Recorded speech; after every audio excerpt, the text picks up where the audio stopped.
Mara and Alexander here from Warren County Soil and Water Conservation District. I am at the Warren County boat launch for the Spruce River. Today we are looking at emerald ash borer. There's quite a few affected trees here by this forest pest, and we're going to learn a little bit from an expert about how to identify ash trees and also how to look for emerald ash borer in our communities.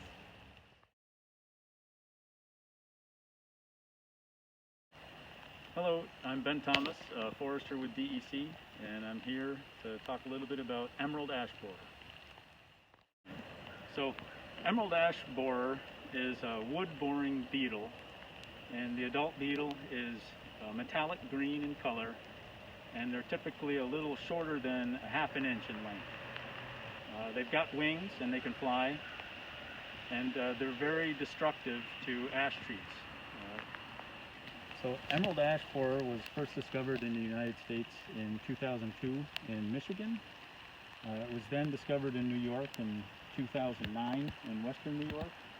And just this year, the summer of 2020, it was discovered in Warren County, New York, here at the site we are today.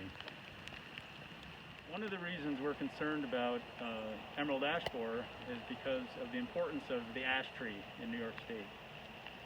It's a very important timber species. There are a lot of wood products that are derived from ash, and it's beneficial to wildlife. And the emerald ash borer can pretty effectively kill the tree quickly.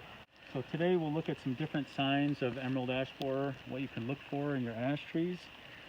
And the insect itself is about half an inch in length when it's an adult, and the adult will actually lay eggs in the crevices or cracks of the tree.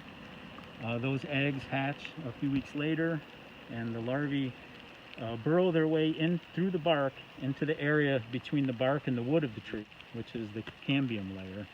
And that's where the nutrients flow through the tree.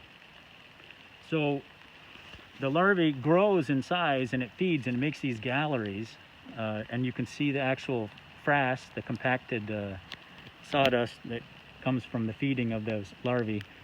And they grow in size as they feed beneath the bark, and it disrupts that nutrient flow, which ultimately will kill the tree.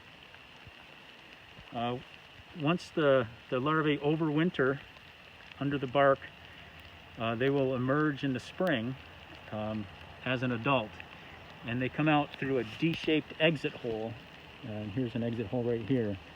They're usually about 1/10 of an inch in diameter.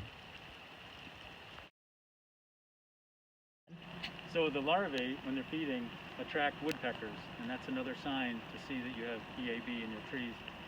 The woodpeckers will peck individual holes trying to get to the larvae, and when there's enough larvae in the tree, the woodpeckers may knock off a lot of the bark, and that's called blonding. So you see large sections of the tree where the bark has been removed and it's light in color.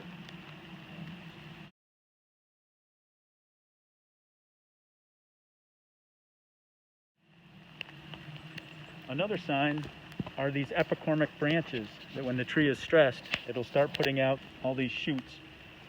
So on trees that have emerald ash borer, you'll oftentimes see these epicormic branches sprouting from different places on the tree. The way that emerald ash borer is transported over long distances is typically through transport of firewood and ash nursery stock. So one of the things that people can do to prevent the spread, the quick spread of emerald ash borer, is to not bring firewood long distances. You should buy it where you're going to burn it, or if you're harvesting wood to burn, you should do it near the place where you're actually going to use it. The DEC has on their website a page dedicated to emerald ash borer, and also resources and tips for landowners that may have found emerald ash borer on their trees. This site in Chestertown here in Warren County, we're still trying to determine how far this emerald ash borer is on the landscape. So if you live in the area and you think you have emerald ash borer, please visit our website and see how to report that. It'll help us determine where it is on the landscape.